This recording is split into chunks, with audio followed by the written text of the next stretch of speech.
Como vivem os justos, parte 4, agindo como um filho da luz. E o texto que nós vamos ler agora é Efésios 5, versículo 8, NVI.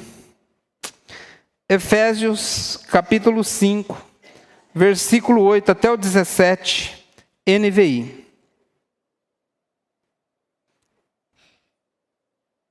Eu vou ler do versículo 5, para fazer sentido a leitura aqui. E a mensagem de hoje é a continuação da mensagem de domingo passado. Então vamos, NVI.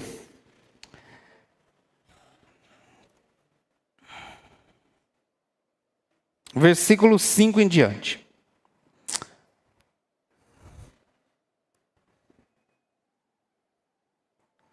Muito bem.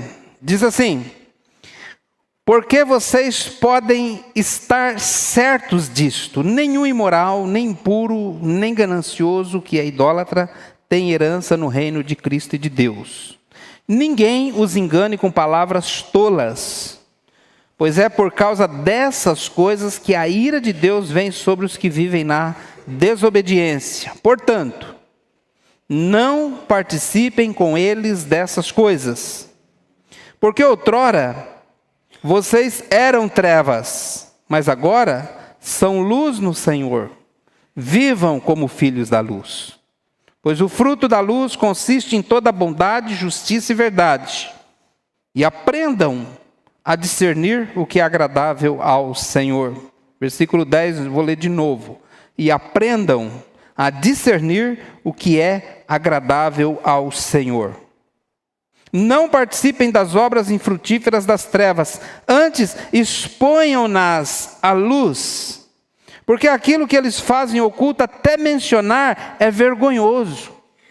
Mas tudo que é exposto pela luz torna-se visível, pois a luz torna visíveis todas as coisas. Por isso é que foi dito: desperta tu que dormes, levanta-te dentre os mortos, e Cristo resplandecerá sobre ti. Amém? Senhor, fala conosco, mostra-nos o caminho, abra nosso entendimento. Ó Deus, vasculha nosso coração, movimenta-nos, ó Deus, em direção à verdade da tua palavra. Fala conosco, Pai, em nome de Jesus.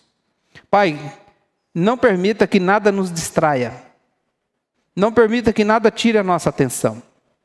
Às vezes vêm pensamentos, às vezes vêm coisas que precisamos fazer amanhã ainda, coisas que talvez possam nos distrair, mas não permita, Pai, que a gente se mantenha a atenção total aqui na palavra do Senhor. E se houver alguma obra maligna, lutando contra esta igreja, lutando contra a tua palavra, contra alguma pessoa em particular essa noite, que seja derrotado em nome de Jesus, para que essa pessoa possa ter liberdade de servir o Senhor.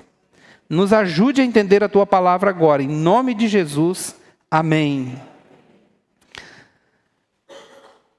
Os ímpios, diz o apóstolo Paulo em Efésios 4, 17 ao 19, os ímpios vivem guiados por pensamentos vazios, fúteis, sem propósito, sem propósitos eternos. Vivem com o entendimento obscurecido e vivem dominados pelo pecado. Agora, Efésios 4, 20 e 24 diz que os justos vivem uma transformação de vida, amém? Vivem uma transformação de vida que começa por abandonar a velha vida, abandonar a velha natureza, permitir que o Espírito renove a mente e a revestir-se da nova natureza em Cristo Jesus. Essa nova vida, ela se manifesta, irmãos, obviamente, em atitudes práticas, como, por exemplo, falar a verdade, ter domínio das nossas emoções, como ira, raiva, ter um trabalho honesto, que glorifica o nome de Deus, falar palavras que edificam uns aos outros, agir uns com os outros em bondade, perdão. E na mensagem anterior, eu falei que os justos vivem.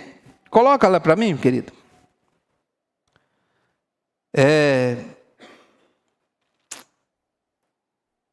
Pode passar.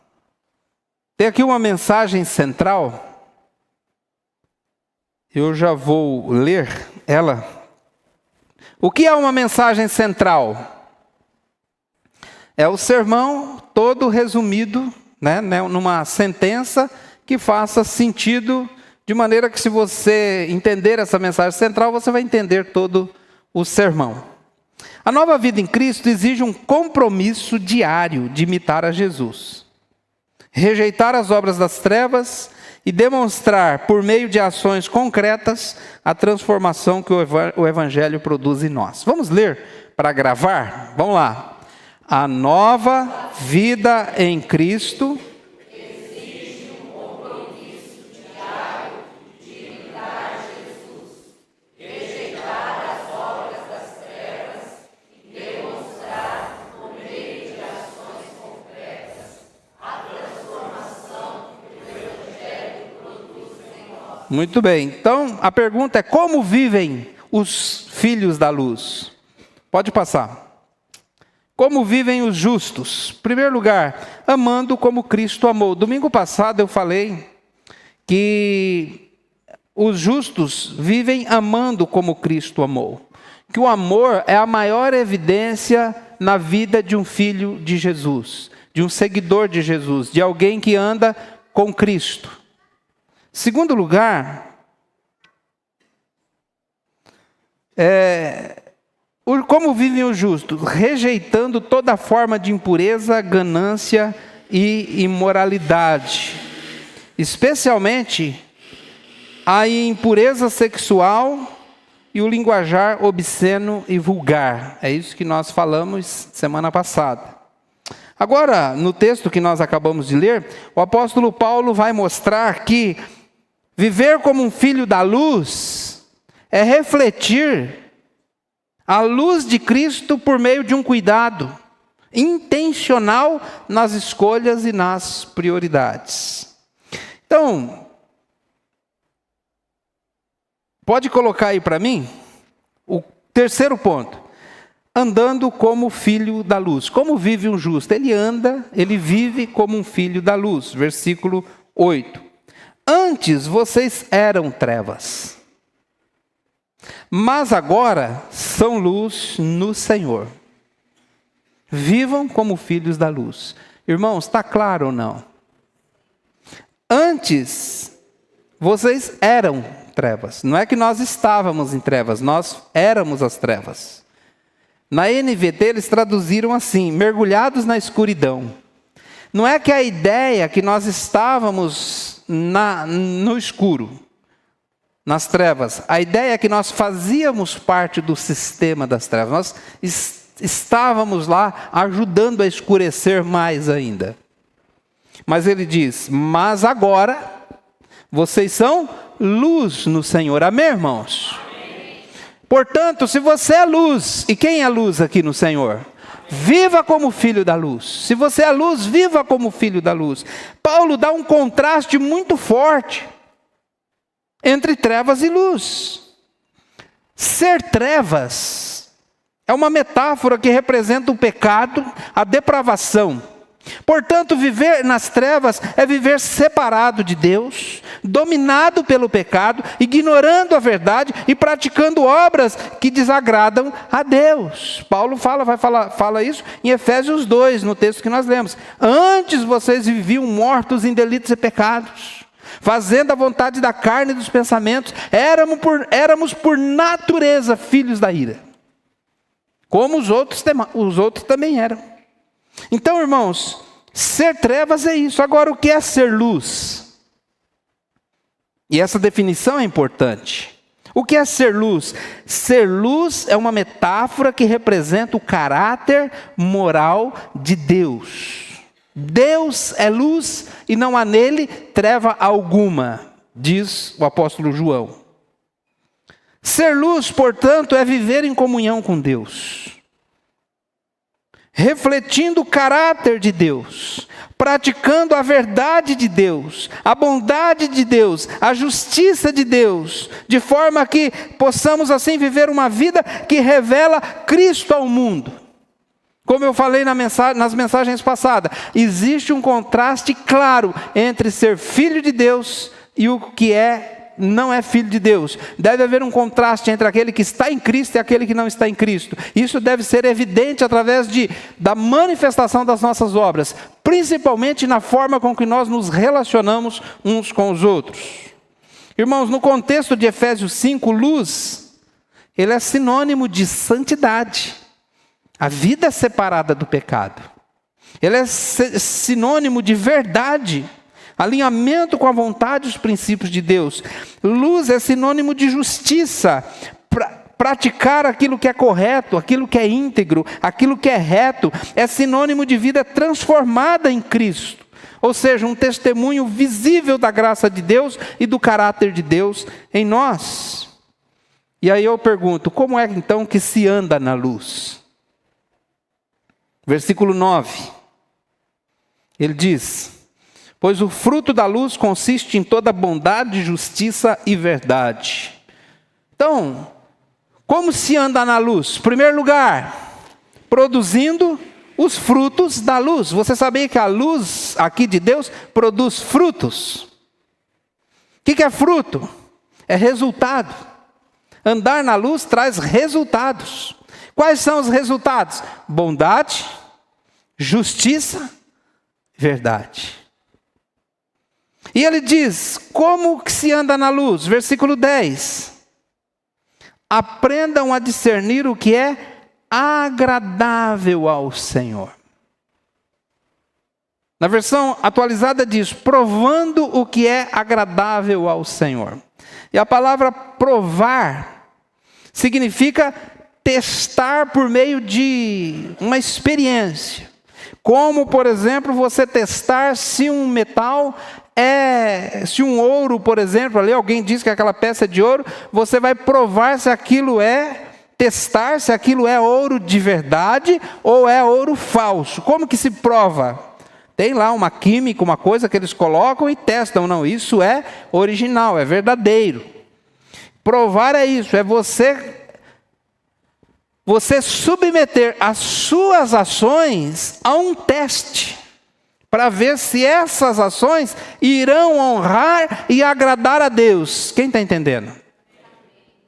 Então aprendam a fazer isso, aprendam a provar, a discernir o que agrada o Senhor. Significa viver de uma disposição constante de perguntar, isso agrada a Deus?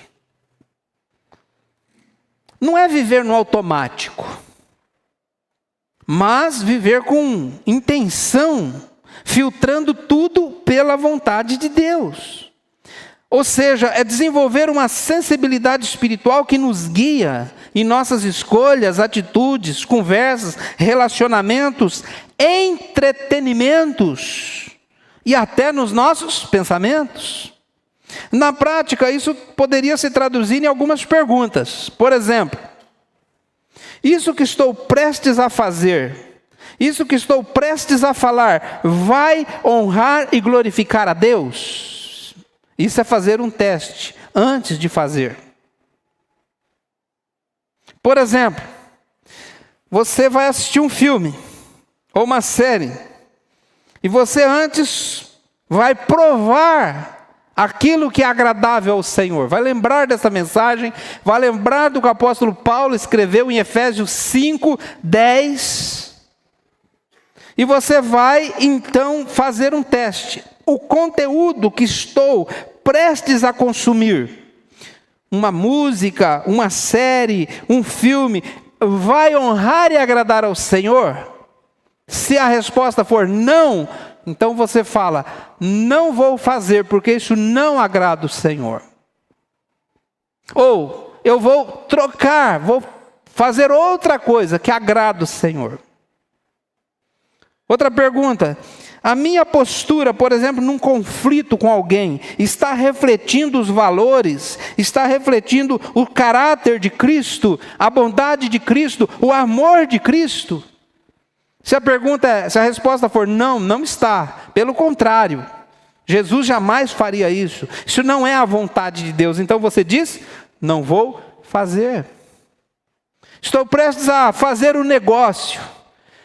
O jeito que estou fazendo esse negócio, o resultado desse negócio, vai glorificar a Deus? Se a resposta for não, não vai. Pelo contrário, vai desonrar, vai envergonhar o seu nome como cristão. Então você diz, eu não faço. Amém, irmãos? Quem está entendendo? Meus negócios, meu relacionamento, as minhas decisões estão alinhados com os princípios e valores da palavra de Deus. Então isso é procurar discernir o que agrada o Senhor. O que eu estou prestes a fazer vai agradar o Senhor? Essa atitude vai agradar o Senhor? Fazer isso ou deixar de fazer alguma coisa vai agradar a Deus? É isso que agrada o Senhor? Então é viver filtrando as nossas decisões naquilo que agrada a Deus. Por exemplo, o GPS, agora todo mundo usa GPS no carro. O GPS não te obriga a mudar de rota, não é verdade? O que o GPS faz? Ele te alerta constantemente a respeito do próximo passo. Vire para a direita, vire para a esquerda. Não é assim? Mas ele não te obriga. Muito pelo contrário, ele só te orienta. Ele diz, vire à direita. Mas se você não virar à direita, se você virar à esquerda, o que ele vai fazer? Recalcular a rota novamente para o caminho certo. Porque ele é bonzinho. Se eu fosse o GPS, talvez já ia... Vai aí do seu jeito aí que eu vou descansar um pouco, né? Mas o GPS, ele é bonzinho, ele vai te guiando. A ideia dele é que você chegue no destino certo. Assim, irmãos, como o GPS, viver discernindo o que agrada o Senhor, é como andar com um GPS espiritual ligado. O Espírito Santo, a palavra, são essa voz que constantemente nos orienta. Não vá por esse caminho. Não faça isso. Não assista isso, não ouça isso. Não fale isso, não participe disso. Mas também é aquele GPS que digo, vá por ali, faça isso, perdoe. Afaste-se disso, invista mais seu tempo aqui. Portanto, discernir o que agrada o Senhor é viver perguntando, Senhor, isso te honra? Senhor, isso te agrada? É interessante, irmãos, que muitas vezes nós estamos dispostos a fazer isso com as pessoas que estão à nossa volta. Mas muitas pessoas não estão dispostas a fazer isso com Deus, o soberano, o Criador dos céus e da terra, com Cristo Jesus, aquele que nos salvou. Às vezes estamos preocupados com como agradar a esposa, apesar que isso é bíblico também, né? Como agradar o marido? Como é que eu vou agradar a minha namorada? Como é que eu vou agradar meu namorado? Como é que eu vou agradar o meu chefe? Como é que eu vou agradar um amigo? Mas às vezes não pensa, como que eu vou agradar a Deus? A atitude que eu estou tomando está agradando a Deus? Irmãos, isso não é difícil de entender. É muito fácil de entender, mas nós precisamos ser criteriosos. E colocando isso constantemente, conscientemente em nossa vida, dizendo, o que estou fazendo está agradando a Deus. Eu tenho certeza que se fizermos isso, muitas das nossas decisões irão mudar. Muitas decisões irão mudar. Se colocarmos o teste, a prova, Se submetermos as decisões à prova, eu duvido que vamos tomar as mesmas decisões que estamos tomando o tempo todo. Então, irmãos, o texto continua dizendo no versículo 11: aprovando o que é agradável ao Senhor. E o versículo 11: não participando das obras infrutíferas das trevas, antes expondo-nas à luz. Então, são duas coisas que devemos fazer.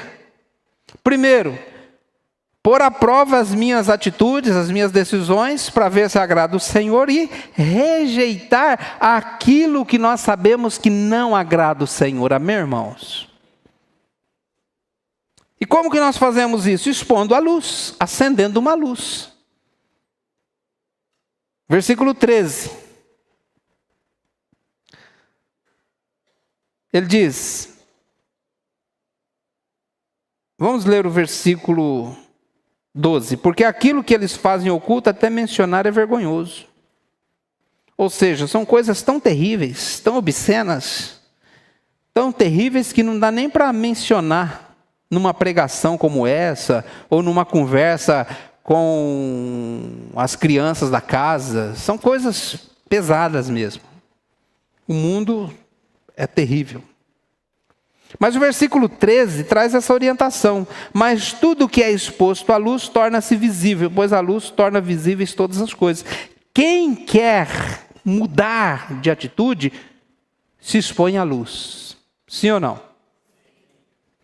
Você apagar a luz, você não sabe como está a sua aparência. Mas se você acender a luz, e alguns banheiros, né, tem até aquele espelho, aonde tem luzes em volta do espelho. Quem já viu? Talvez na sua casa tenha, tem luzes em volta do espelho. Para quê?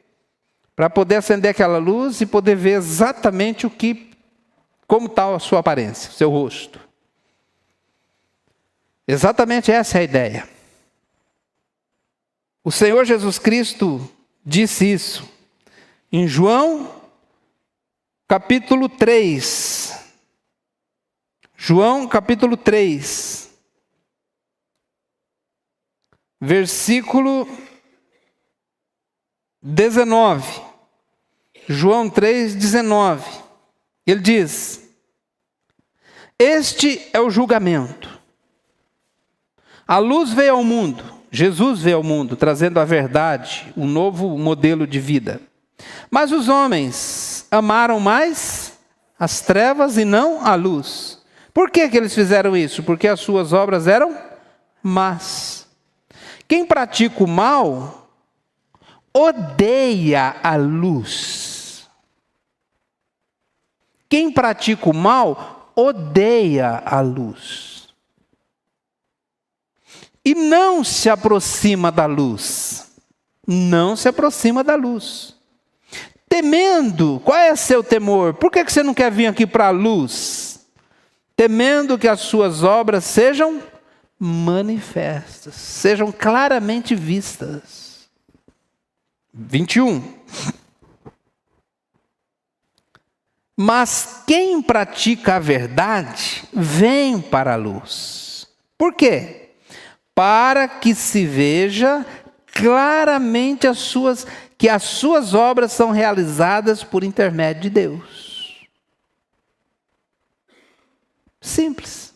Foi isso que Jesus disse. E é isso que o apóstolo Paulo está dizendo. Exponha a luz. Então o que nós devemos fazer? O que significa expor a luz?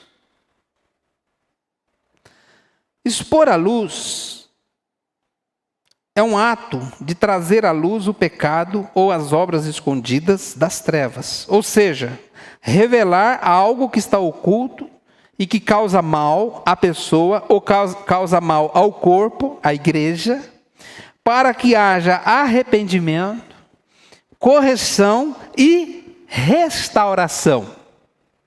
Para que a pessoa que está ali escondendo a ação dela, não quero que ninguém saiba disso.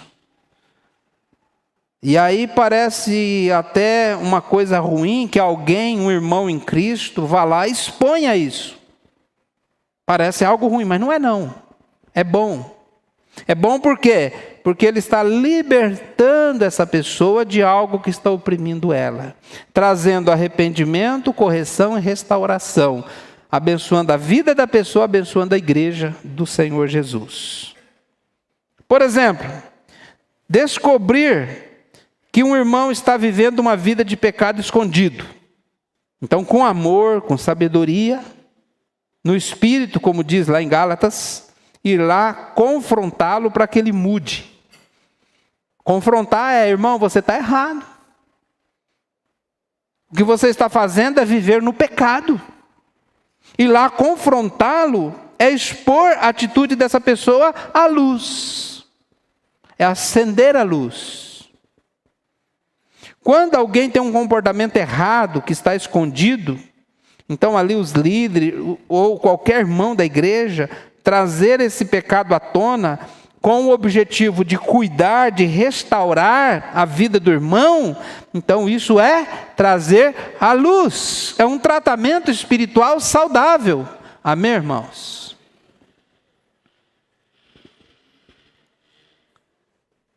Claro que não estou dizendo que é agradável, mas é saudável. É como ir no dentista, né? Não é agradável, mas é saudável. Expor o pecado não é para condenar, não é para julgar e condenar, mas é para ajudar o irmão a se libertar e se restaurar com a comunhão com os irmãos, com Deus.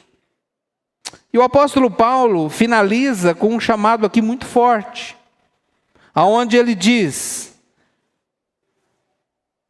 desperta tu que dormes, levanta-te de entre os mortos e Cristo te iluminará. O que Paulo está dizendo aqui? Está dizendo que se tem alguém vivendo uma fé morna, distraído espiritualmente, que deixou a influência do mundo envolvê-lo, está acomodado, às vezes até indiferente em relação às coisas de Deus. O apóstolo Paulo, o que ele diz aqui? Acorda!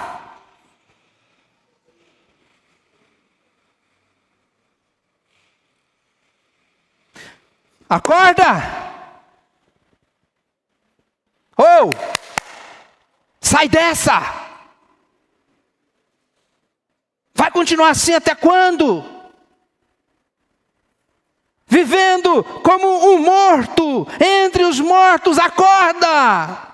Sai dessa! Se mexe, toma uma atitude. E se você fizer isso, Cristo te iluminará. Bom, pelo menos alguém acordou.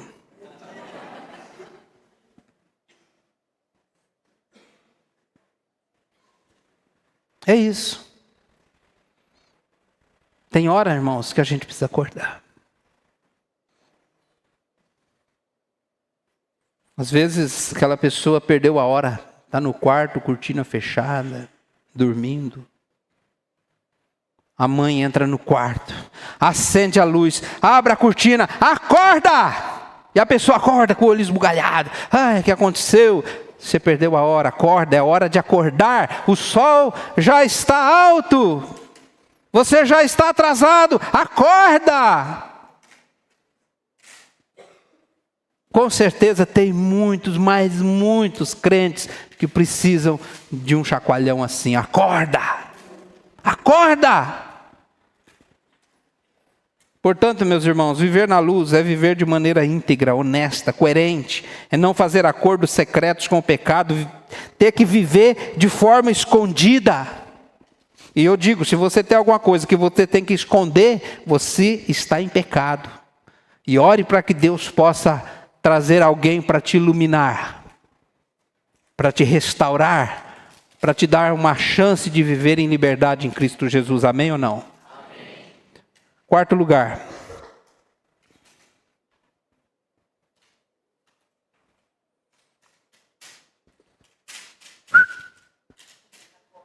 Acorda? Desculpa a brincadeira. Quarto lugar. Vigiando cuidadosamente a maneira de viver. Versículo 15 diz assim: para que todo... Efésios 5,15 diz assim: tenham cuidado com a maneira com que vocês vivem, que não sejam como insensatos, mas como sábios. O que isso significa? Versículo 16: aproveitando ao máximo cada oportunidade, porque os dias são maus. Portanto, não sejam insensatos, mas procurem compreender qual é a vontade do Senhor. Irmãos, 3 atitudes são fundamentais. Primeiro, viver como sábios e não como tolos. O primeiro chamado de quem está em Cristo é viver como sábios e não como tolos. Segundo, aproveitar bem o tempo, porque os dias são maus. A expressão na Bíblia corrigida é remindo o tempo, porque os dias são maus. A expressão significa que, como cristãos, devemos viver de uma forma intencional, sábia e produtiva, usando bem o nosso tempo, usando bem as nossas oportunidades que Deus nos deu para fazermos a obra dele, para servirmos a igreja, para evangelizar, para viver em santidade, para glorificar a Deus. Não significa viver correndo, ocupado demais, não é isso. Mas sim viver de uma forma inteligente, com prioridades corretas, no foco daquilo que realmente importa para Deus. E ele diz: os dias são maus. Por que que os dias são maus? Porque nós vivemos num mundo marcado por maldade. É ou não é? Vivemos num mundo marcado pelo pecado, com inúmeras distrações, irmãos. Inúmeras distrações. Corrupção para tudo quanto é lado, injustiças, tentações. Então, se nós não estivermos atentos, o mundo rouba o nosso tempo. O mundo rouba o nosso propósito. O mundo rouba o nosso foco. Então, a ideia aqui é viver como um sentinela. O que é um sentinela? É uma pessoa que fica de guarda. Ele que fica de guarda numa torre, num lugar alto. Soldado fica ali na sentinela. E ele tem que ficar o que lá na sentinela? Ficar atento. Se caso o inimigo vier, ele está responsável por avisar os outros. Mas se o inimigo vier, o sentinela estiver distraído, mexendo no celular, dormindo, cochilando, o que vai acontecer? O inimigo vai chegar e pegar todo mundo desprevenido. Então, irmãos, os dias são maus. Estamos vivendo dias maus. E se nós não estivermos atentos, o mundo vai nos roubar o nosso propósito, o nosso foco. Por isso é necessário estar alerta, não desperdiçar a vida com coisas fúteis, vazias. Eu li uma reportagem que diz que o brasileiro passa, em média, 8 horas por dia nas redes sociais. Quantas horas tem o dia? 24 horas. 8 ele passa dormindo, 8 ele passa trabalhando. Bom, aí a conta não fecha. Então, a reportagem, isso é uma reportagem que eu vi, uma reportagem séria, dizia: estão mexendo nas redes sociais no trabalho, porque não dá tempo, não tem outro lugar. No trabalho, pessoas, às vezes na hora do culto, às vezes em outras horas que ele devia estar fazendo alguma coisa, está nas redes sociais. É isso que Paulo está dizendo, não pode permitir que isso aconteça. Nós temos que ter o quê? Foco. Temos que ter propósito. E não podemos deixar as oportunidades passarem. Ou seja, viver com prioridades eternas. Mateus 6,33, quem sabe de cor? Busquem, pois, primeiro lugar, o reino de Deus e a sua justiça. E as demais coisas, as coisas terrenas, serão acrescentadas. Aproveitando momentos, por exemplo, para evangelizar. Se você está distraído, você não vai perceber que às vezes aquela hora ali é a hora de falar de Jesus.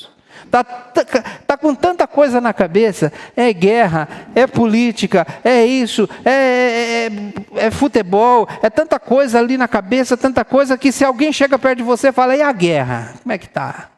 E a bomba, né? Você tem que estar com foco nas coisas eternas. Às vezes a pessoa está diante de você um perdido que precisa do evangelho de Jesus para ser salvo. Mas estamos distraídos com tantas coisas. Segunda-feira, eu e minha esposa fomos num culto no Conselho de Pastores de Campinas. Um culto muito abençoado. E a mensagem foi muito boa. Mas a pessoa que orou no início, ali antes do louvor, deu um puxão de orelha em mim. E foi muito bom, e eu acatei o puxão de orelha. Ele falou o seguinte, nós temos tão pouco tempo para se reunir e adorar a Deus. E às vezes o momento tão pequeno que nós temos para se reunir e se dedicar à adoração a Deus, a gente se distrai com outra coisa. E eu entendi que aquilo era para mim. Porque às vezes, irmãos, eu confesso que eu venho para o culto, estou tão preocupado com aviso, com outra coisa, e às vezes na hora do louvor estou ali fazendo até anotação para ver, lembrando de alguma coisa que faltou tal. Aquele dia eu tomei uma decisão, não vou fazer mais isso. Apesar que hoje eu esqueci de dar o PowerPoint lá, e tive que ir na hora do louvor lá, mas já fiz consciente de que estava errado. Já mudou, amém, não? Então, eu percebi que eu preciso vir aqui para o culto, porque quantas horas tem na semana? Alguém sabe? Não lembro agora, né? Depois você dá uma procurada aí. Mas é muitas horas na semana. E quantas horas da semana a gente tira para se reunir para adorar a Deus? 20 minutos? E você acredita que tem gente que acha muito ainda? Mas para que tudo isso de louvor? Para que cantar tanto? Nossa, vai cantar 5 cânticos? Acho que um ano retrasado eu fui num congresso lá em São José dos Campos e achei interessante a dinâmica do culto. Até comentei com o irmão Renato. A dinâmica do culto era 1 hora de louvor, 1 hora de pregação e 30 segundos de aviso. Isso para 4.000 pessoas. 1 hora de louvor. E tinha 3 cultos por dia. Um de manhã, um de tarde e outro de noite. 3 horas de louvor. Eu nunca cantei tanto na minha vida. Agora eu vou contar para vocês. No último dia. No penúltimo dia, que foi, acho que no outro dia acabar na hora do almoço, eu acho. Foi a última noite. 1 hora de louvor. Pregador, 1 hora de pregação. Acabou a pregação, era 9 e pouco da noite. O louvor voltou e ficou mais 1 hora. Foi 2 horas de louvor. Agora aconteceu um negócio ali que eu nunca tinha experimentado. Na segunda parte do louvor, eu já não queria mais ir embora. Eu não queria mais ir embora. E não era só eu, não. Era todo mundo que estava ali. Quando a banda ameaçou parar, o pessoal começou a reclamar. Não, continua. O povo não tinha nem voz mais. E o povo ficou chateado quando o culto acabou lá perto das 10:30 da noite. Nós temos, eu estou falando aqui o que veio para mim. Para mim.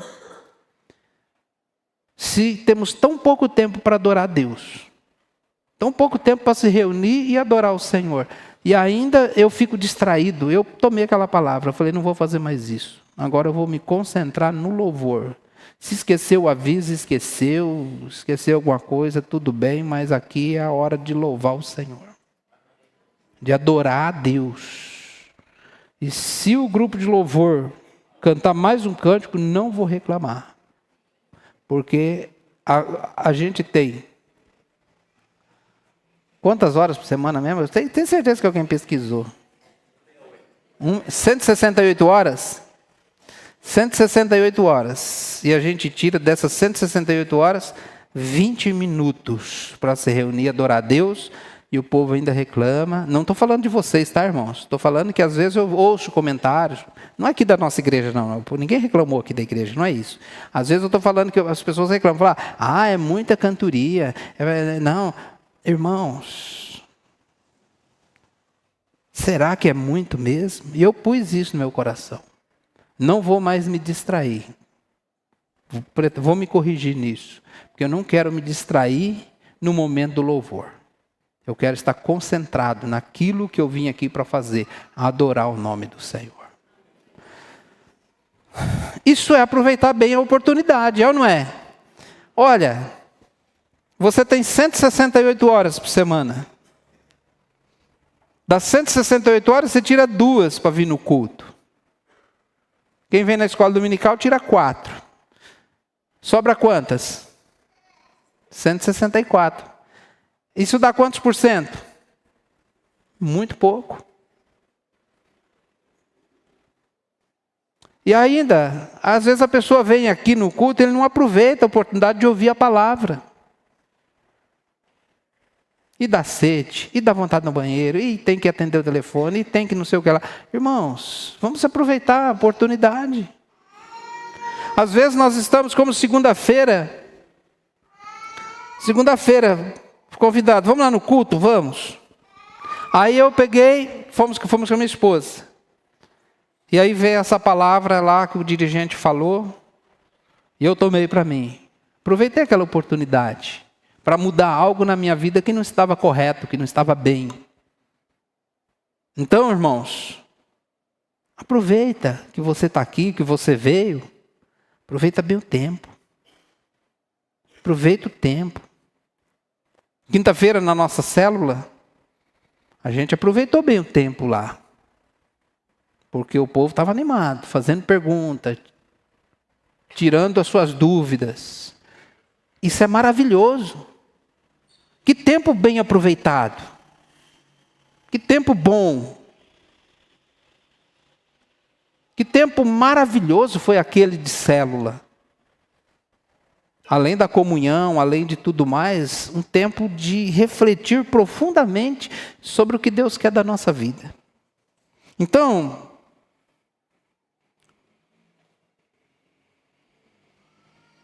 aproveitar bem o tempo é tirar um tempo para orar, para ler a Bíblia, para estar com a sua família, para estar com seus amigos, para fazer um discipulado, para servir a igreja, para servir alguém, para aconselhar alguém. Aproveitar bem o tempo é ser sábio nas escolhas diárias, avaliar onde estamos gastando o nosso tempo. Você sabe que no seu celular tem um lugar que fica registrado quantas horas você ficou em cada aplicativo na semana. Você já teve a curiosidade de olhar? É assustador. Apesar de que esses dias eu fiquei feliz. Pelo menos o meu aplicativo da Bíblia estava lá em cima, assim, competindo lado a lado com o YouTube. Então, aonde nós estamos investindo nosso tempo? Aonde estamos gastando nosso dinheiro?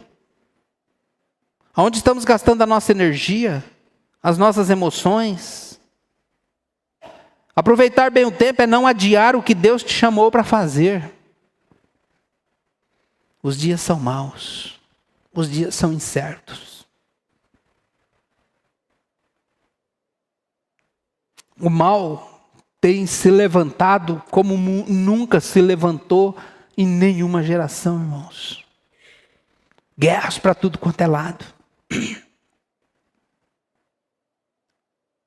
Então não vamos distrair-se. Não vamos procrastinar. Isso é muito perigoso.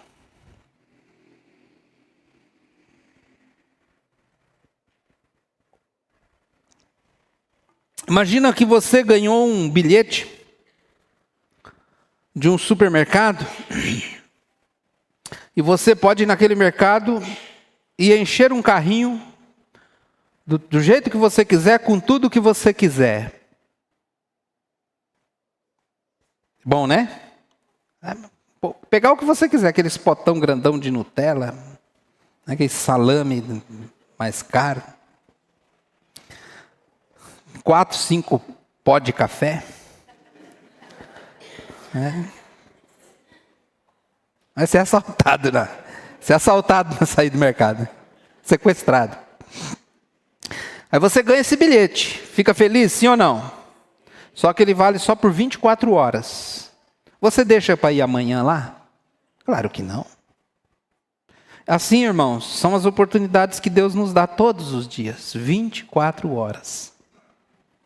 Se não aproveitarmos bem essas 24 horas, elas vão passar. E os dias maus não vão esperar. Terceiro lugar, ser sensato, não ser insensato, mas procurar entender a vontade do Senhor. Como nós já falamos aqui hoje à noite. Pergunta: estamos remindo o tempo ou estamos desperdiçando o tempo? Nossas decisões têm refletido sabedoria bíblica, alinhado com a vontade de Deus, ou as nossas decisões têm mostrado que só estamos interessados pelas coisas terrenas, vãs e passageiras deste mundo? Paulo deixa muito claro que viver como filho da luz não é algo passivo. É uma escolha intencional, diária, de rejeitar as trevas e viver com sabedoria, alinhados à vontade de Deus.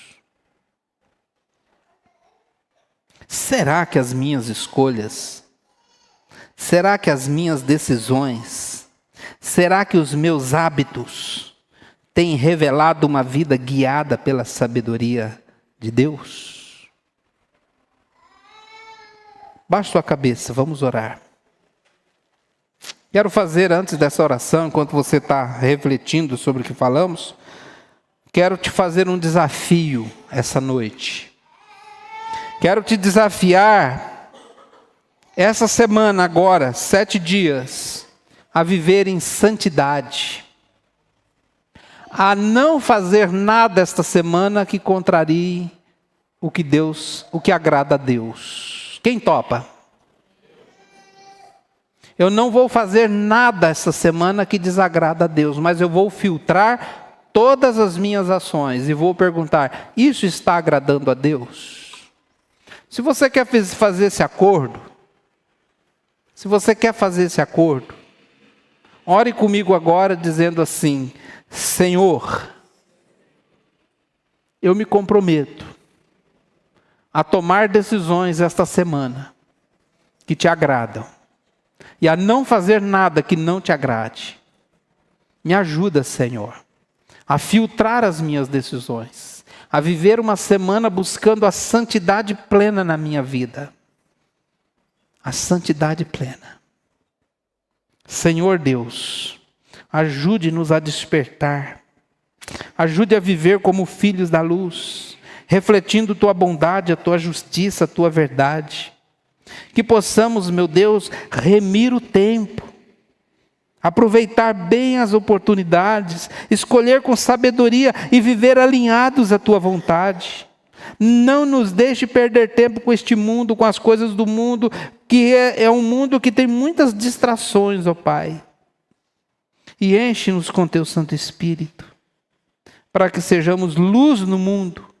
Em nome de Jesus nós oramos. Amém. Amém. Glória a Deus.